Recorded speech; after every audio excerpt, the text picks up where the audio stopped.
అంటే మా అమ్మాయి మీకు నచ్చింది అత్తయ్య గారు.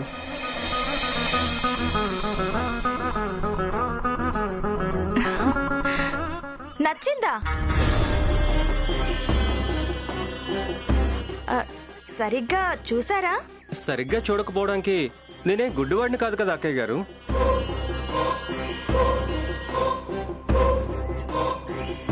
అవునవును, మీరు గుడ్డివారు కాదు. ఎందుకంటే నల్ల కళ్ళజోడు కూడా లేదు.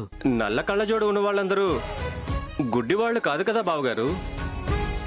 అత్తయ్య గారు, అక్కగారు, బావగారు అంటూ వరుసలు కలిపేస్తున్నారంటే తొందరలోనే ముహూర్తాలు పెట్టించమని అర్థం మావయ్య గారు.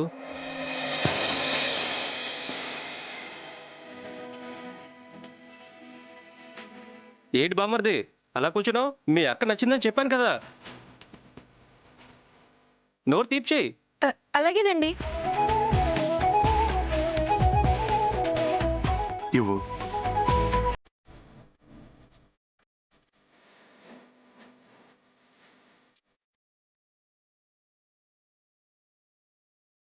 నాకు చాలా సంతోషంగా ఉంది బావగారు.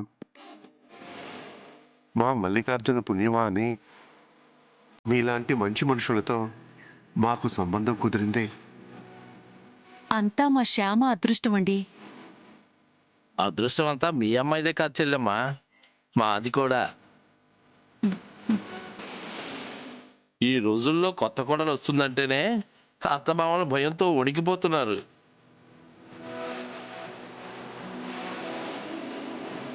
ఎక్కడ వేరే కుంపటి పెట్టి తమ కొడుకుని తమ నుంచి దూరం చేస్తుందో అని. అందుకే మంచి ఫ్యామిలీలో పుట్టిన అమ్మాయిని మా కోడలిగా చేసుకుందాం అనుకున్నాం. కట్న కానుకలు కోరుకోకుండా మంచి మనసున్న పిల్ల మాత్రం వస్తే చాలని కోరుకున్నాం.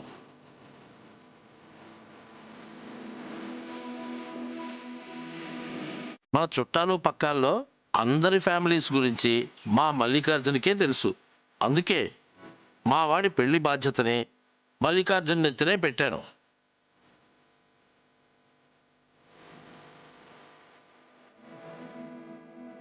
బంగారం లాంటి మీ సంబంధం చూపించాడు. అంతా ఆ దేవుడి దయ.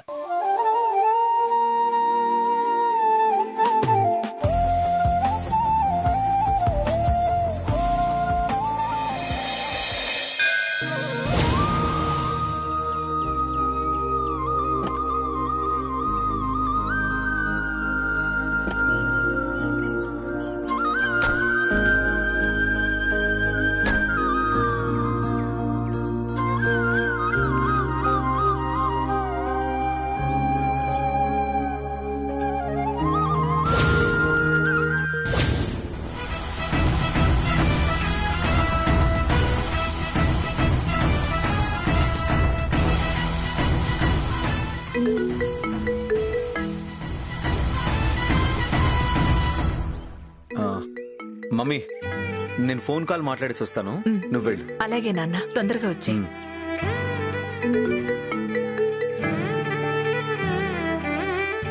Hello,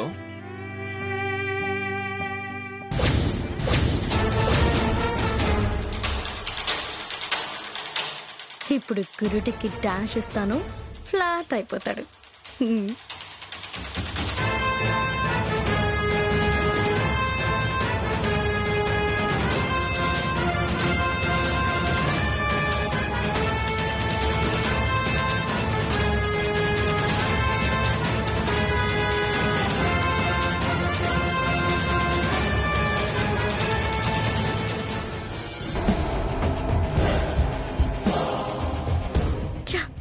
just miss. ఇతన్ని మిస్ అయినా వీటిని మిస్ అవ్వను.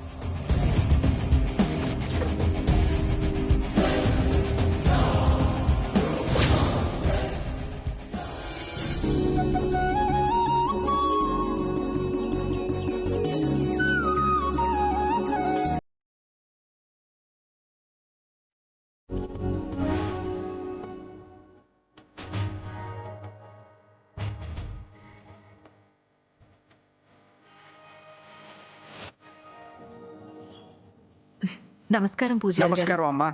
ఇదిగోండి మా అబ్బాయి జాతకం. వాడి జాతకానికి సరిపోయి మంచి అమ్మాయిని చూసి చెప్పండి. అలాగేనమ్మా, మీరు వెళ్ళి ప్రదక్షిణలు చేసి రండి. అలాగే పూజారి గారు.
వసంత గారు కూడా బుట్టలో పడిపోయారు.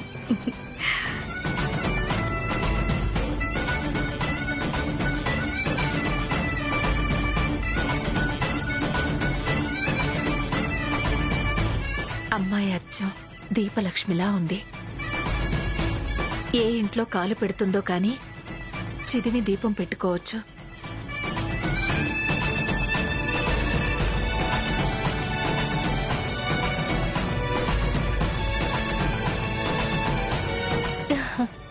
ఏంటండి ఇన్ని దీపాలు పెడుతున్నారు? ఏదైనా మొక్క? అవునండి, 35 దీపాల మొక్కు. 35 దీపాల మొక్క? అవును. 7 జన్మల్లోనూ మన 5వతనం మనల్ని అంటి పెట్టుకుని ఉండాలంటే 7 శుక్రవారాలు 7 5లు 35 దీపాలు అమ్మవారి ముందు వెలిగించాలంట.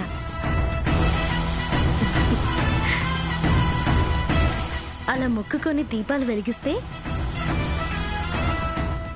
ఆ దేవుడి దయ వల్ల 7 జన్మల్లోనూ జీవితాంతం ముత్తైదుగానే ఉంటారంట. ఆడవాళ్ళం ఏం చేసినా 5వతనం కోసమే కదండి. అవునవును, నేను కూడా ఈ మొక్కు మొక్కుకుంటాను.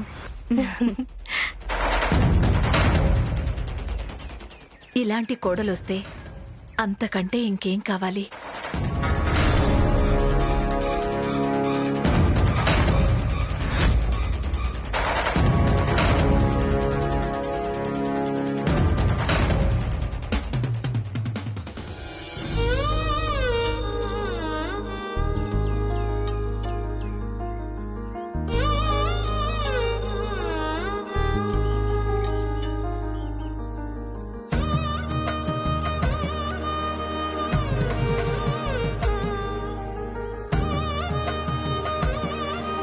పూజారి గారు, అటు చూడండి. ఆ అమ్మాయి ఎవరో మీకు తెలుసా? తెలీదమ్మా. ఆ అమ్మాయి నాకు బాగా నచ్చిందండి.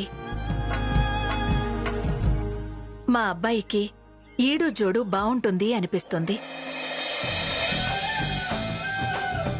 ఆ అమ్మాయి వివరాలు కనుక్కుంటారా? వాళ్ళ పెద్దవాళ్లతో మాట్లాడదాం. తప్పకుండా కనుక్కుంటానమ్మా. మీరిలా వచ్చి మీ అబ్బాయి జాతకం ఇచ్చారో లేదో పెళ్లి కూతుర్ని చూపించేశాడు ఆ దేవుడు.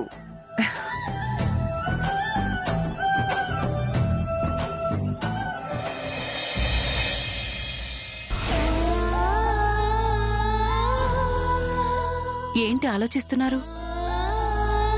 అదే కంది పచ్చళ్ళలో ఆవకాయ కలుపుకుంటే బాగుంటుందా, మాగాయ కలుపుకుంటే బాగుంటుందా అని. తిండి గురించి తర్వాత ఆలోచించొచ్చు. ముందు శ్యామ పెళ్లి గురించి ఆలోచించండి. ఆ ఆలోచనలోనే ఉన్నాను. వాకింగ్కి వెళ్ళినప్పుడు ఒక అమ్మాయిని చూశాను.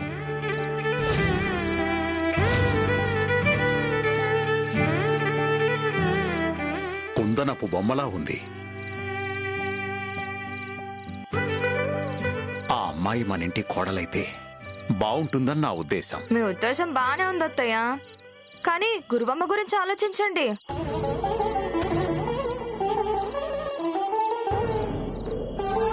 ఆవిడకి తీర్చాల్సిన అప్పు గురించి ఆలోచించండి. అన్నీ ఆలోచించే నేను ఒక అమ్మాయిని సెలెక్ట్ చేశాను మామయ్య గారు.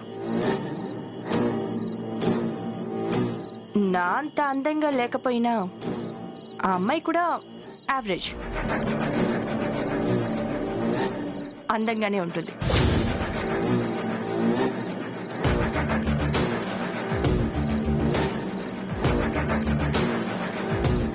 సో ఆ సంబంధం ఖాయం చేసుకుంటే బాగుంటుందేమో. సంబంధం ఖాయమని సంకలు గుద్దుకుంటే సరికాదు.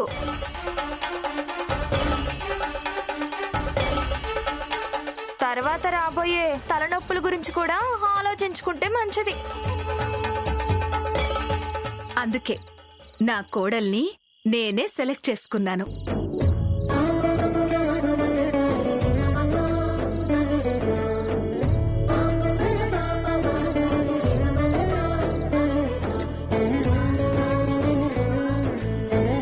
నేను గుళ్ళో చూసిన అమ్మాయి కేవలం నా కోడలు అవడం కోసమే పుట్టినట్టుగా ఉంది. అలా అనుకుంటే ఎలాగండి? ఈవిడ గారి పెళ్లి కోసం అని చెప్పి ఉన్న ఇల్లు పోగొట్టుకోవడం కరెక్టేనా? నాకివ్వాల్సిన 10 లక్షల కింద ఈ ఇల్లు లాగేసుకుని మీ అందరినీ వీధిలోకి ఇస్తాను.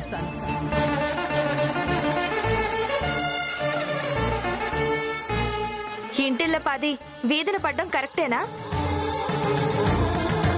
ఇల్లు పోతే పోయింది. ఇంత మంచి సంబంధం చేజారిపోవడానికి వీల్లేదు.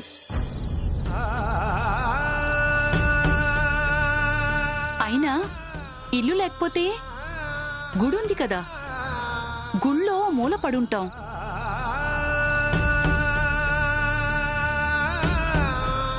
ఏమంటారండి? నాకు అదే అనిపిస్తుంది హరిప్రియ.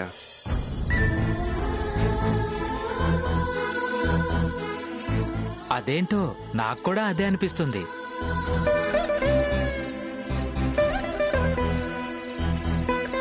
చిన్నపిల్లాడిని, నాకు కూడా అదే అనిపిస్తుంది. మా అందరికీ అనిపించడం కాదక్కిల్, నువ్వేమనుకుంటున్నావో చెప్పు. నువ్వెలాంటి అమ్మాయిని పెళ్లి చేసుకోవాలనుకుంటున్నావు? మమ్మీ ఏ అమ్మాయిని చెప్తే ఆ అమ్మాయినే పెళ్లి చేసుకుంటాను అదనా? అంటే ఈ ఇంటి మూడో కోళ్ళు ఎవరనేది ఫిక్స్ అయిపోయినట్టే. ఆ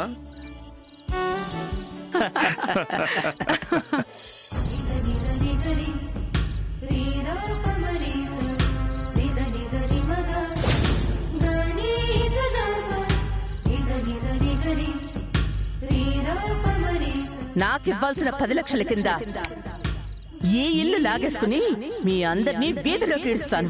ఈవిడ గారి పెళ్లి కోసం అని చెప్పి ఉన్న ఇల్లు పోగొట్టుకోవడం కరెక్టేనా?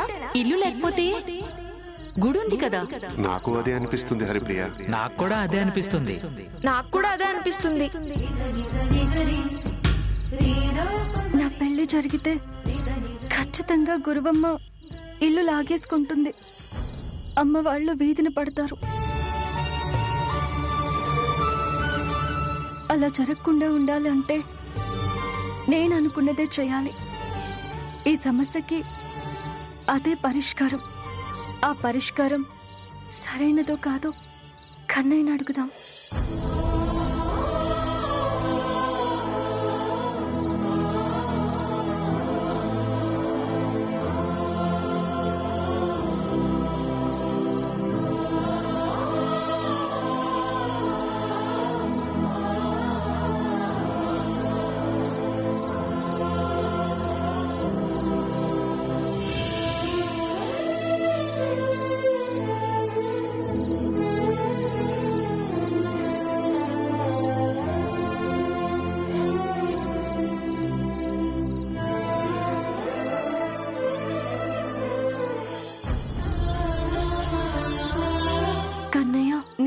భారం వేసి ఈ పని చేస్తున్నా.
ఇంత చీకట్లో ఎక్కడికి వెళ్తుంది ఇది?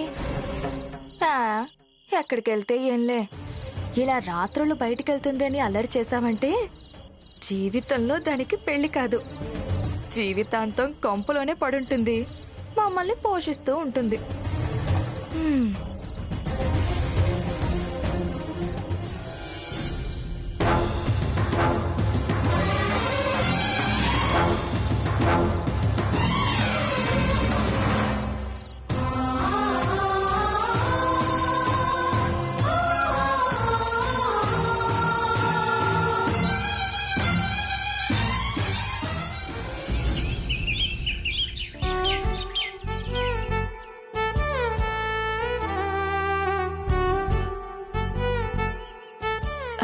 ఏమండి ఏమండి, నోరు తెరవండి.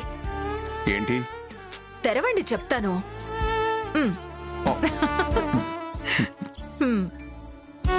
ఇదేంటి పొద్దున్నే స్వీట్ పెట్టావు? తీపి వార్త చెప్దామని. అవునా? ఏంటో ఆ స్వీట్ న్యూస్? గుళ్ళో నేను ఒక అమ్మాయిని చూశాను అని చెప్పాను కదా, ఆ అమ్మాయి వివరాలు తెలిసాయట. పూజారి గారు చెప్పారు.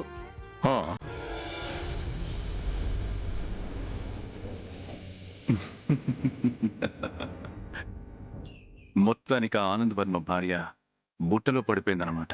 మీరు ప్లాన్ చేస్తే తిరుగుండదు కదా సార్. అందులోనూ పంచమి శుక్రవారం రోజున ప్లాన్ అమలు చేశాం. సప్తమి ఆదివారం రోజున పెళ్లి చూపులు కూడా ఏర్పాటు చేస్తే మీరు అనుకున్నది అనుకున్నట్టు జరుగుతుంది. అయితే ఆవిడకి ఫోన్ చేసి నేను చెప్పినట్టు చెప్పు. అలాగే.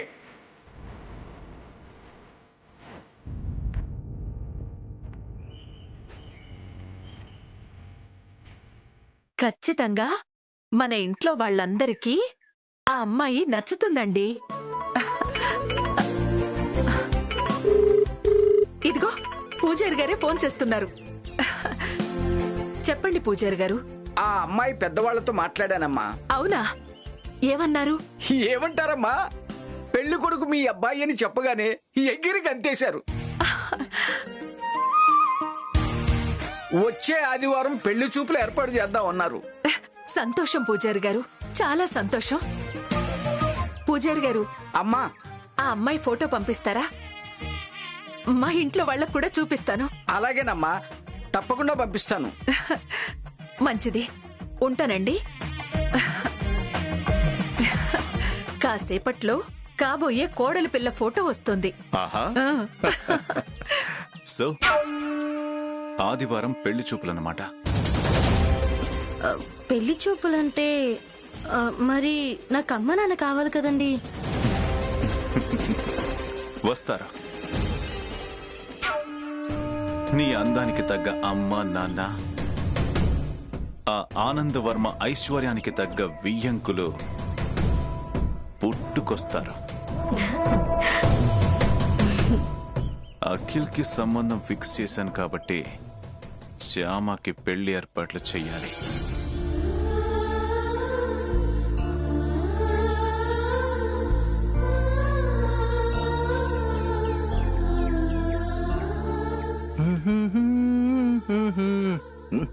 ఆటో వస్తావా?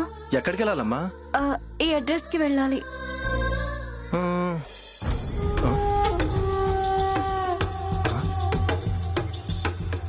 పక్క వీధిలోకి వెళ్ళడానికి ఆటో ఎక్కుతుందేంటి? ఏంటి అలా చూస్తున్నారు? ఈ అడ్రస్ ఎక్కడో నీకు తెలీదమ్మా? తెలీదు. మీకు కూడా తెలీదా? నాకు తెలుసమ్మా, కాకపోతే అక్కడికి వెళ్ళడానికి 200 అవుతుంది. 200? బోని బేరమమ్మా, అందుకే 200 అడిగాను, లేకపోతే 300 అడిగేవాడిని. ఇస్తానులే అన్నా. అయితే ఎక్కడమ్మా?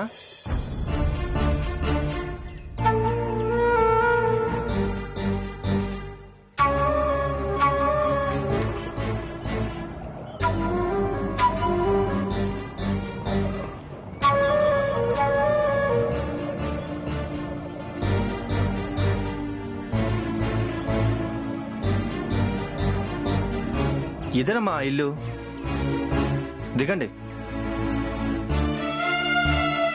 ఇంత దగ్గర? అవును. మరి 200 అడిగావు? ఈ ఊర్లో అంతేనమ్మా, డబ్బులు ఇవ్వండి.